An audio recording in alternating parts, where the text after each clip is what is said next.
kejujuran. Dalam konstruksi penjualan Yahudi tadi, kita tidak menemukan kejujuran tadi. Dalam konstruksi teori persaingan sekarang, kita juga tidak menemukan kejujuran. Yang kedua yang kita temukan dalam perjanjian Utsman bin Affan dengan si Yahudi tadi tentang air, termasuk yang namanya bagaimana mendeliverinya kepada umat Muslim di Madinah. Hapusnya keserakahan. Dan ternyata sekarang kalau kita lihat indeks persaingan hari ini, ketidakjujuran tetap ada, keserakahan tetap tinggi. Yang paling menarik adalah, selain 3 hal tadi, hapusnya persepsi tentang uang disebabkan oleh gratis memperoleh air. Disinilah muncul kemudian hadis yang menyatakan bahwa Muslim berserikat untuk yang namanya tanah pertanian, api, dan air posisinya.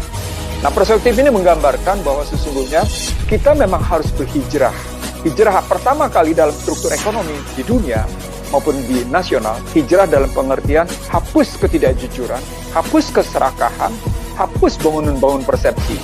Kalau kita menghapus 3 hal tadi, maka sesungguhnya yang langkah pertama yang harus kita lakukan, berhenti berhutang. Apalagi hutang berbasis riba. Teman-teman sekalian, saya baru saja mengupdate situasi ekonomi politik internasional yang sedang terjadi baik di kawasan Australia, di Eropa, atau bahkan di Amerika. Setelah ada ancaman yang namanya C-19 akan lebih ganas, diduga akan lebih ganas, dan vaksin kemudian dilihat sebagai bentuk biometrik ID yang masuk dalam tubuh manusia sebagai wujud nanoteknologi. Mereka melihat bahwa ada ancaman besar ke depan, di mana dunia akan lebih panas, kata mereka.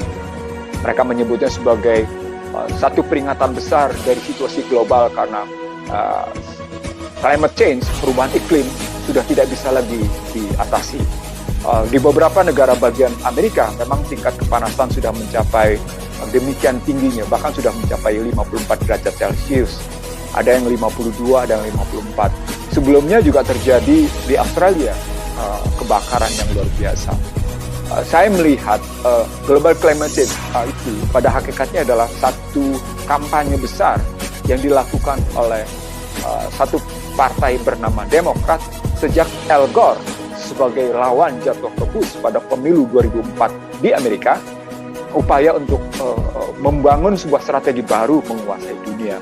Global climate change sebagai tindak zalim yang terjadi di panggung dunia itu akan terkena ke seluruh dunia, seperti situasi C-19 dan vaksin, di mana mereka memaksa seluruh dunia harus tunduk pada aturan-aturan itu.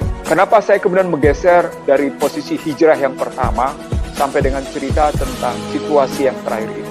Karena saya melihat umat Islam di dunia, bukan hanya Indonesia, sudah dalam posisi amat sangat terdesak. Yang pertama, umat Islam di dunia tidak memiliki teknologi secanggih mereka.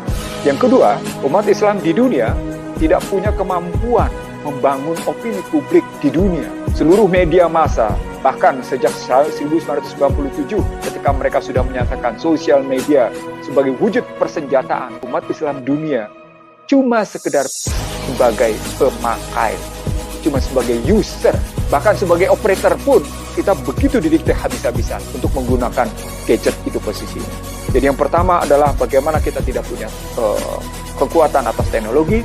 Yang kedua, kita tidak punya kemampuan untuk melakukan imbangan atas kekuatan yang mereka bangun dengan kekuatan modal, dengan medianya. Yang ketiga, kita tidak mampu membangun kecanggihan mereka berorganisasi. Bagaimanapun kita harus akui mereka canggih dalam berorganisasi, walaupun kemudian kita lihat teknologi yang mendukung mereka untuk begitu cepat mengambil keputusan secara akurat. Yang saya maksud adalah lewat yang namanya teknologi yang mereka miliki, mereka bisa mengambil keputusan demikian cepat dan akurat. Dalam bahasa saya yang sederhana, keputusan mereka selalu memiliki speed, stamina, and akurasi. Punya kecepatan, punya daya tahan, posisinya, punya ketahanan tempatnya, dan akurat.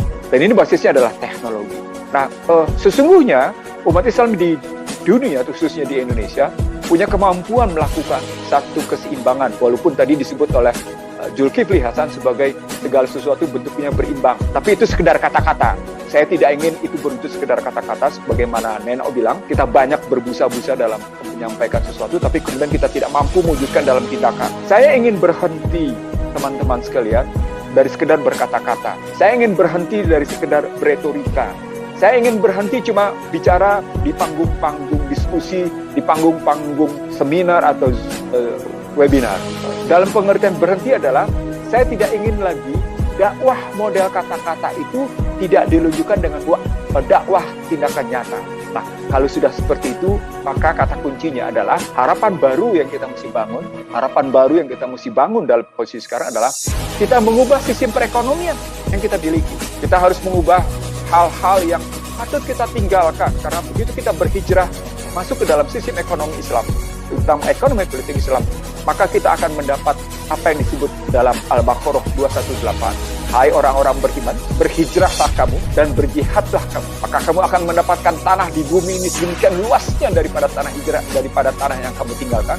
Dan kamu akan mendapatkan ampunan. Saya kira ini salah satu gambaran betapa sesungguhnya orang diminta untuk meninggalkan satu sistem yang zalim. Ekonomi Islam memberikan harapan.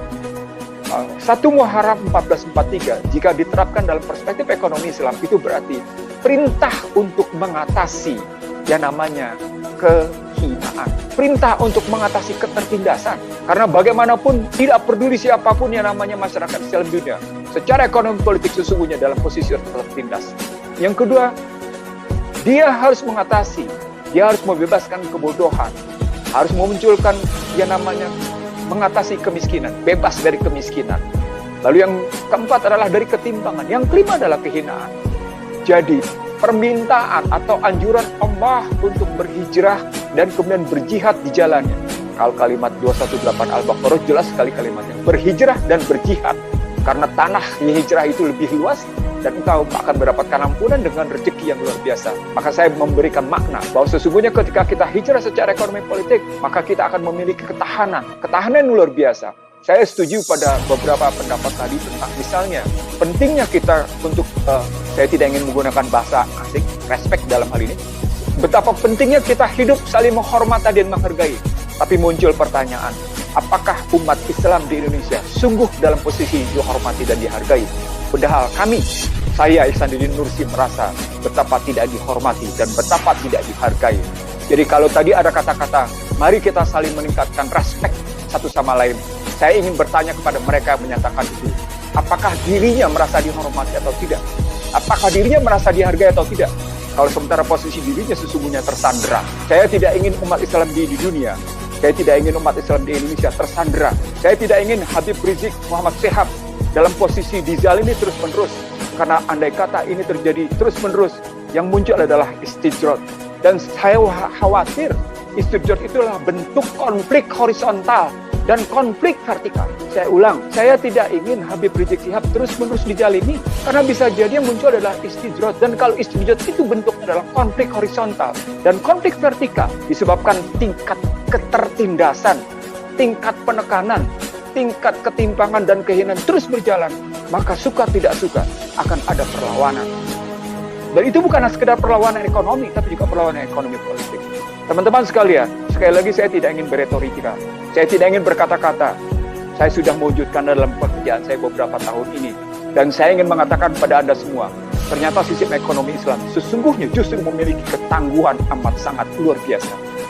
Saya kira ini yang mestinya kita lakukan, karena dengan kita berhijrah dari sistem ekonomi yang zalim, sistem ekonomi yang merusak, sistem ekonomi yang munafik, sistem ekonomi yang sungguh-sungguh tidak berpihak pada nilai-nilai kemanusiaan, maka Islam justru menjawabnya bahwa dia harus membebaskan dari ketertindasan.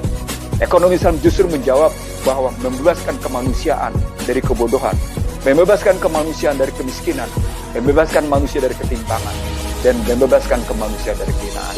Wabillahi taufiq wal hidayah. Assalamualaikum warahmatullahi wabarakatuh.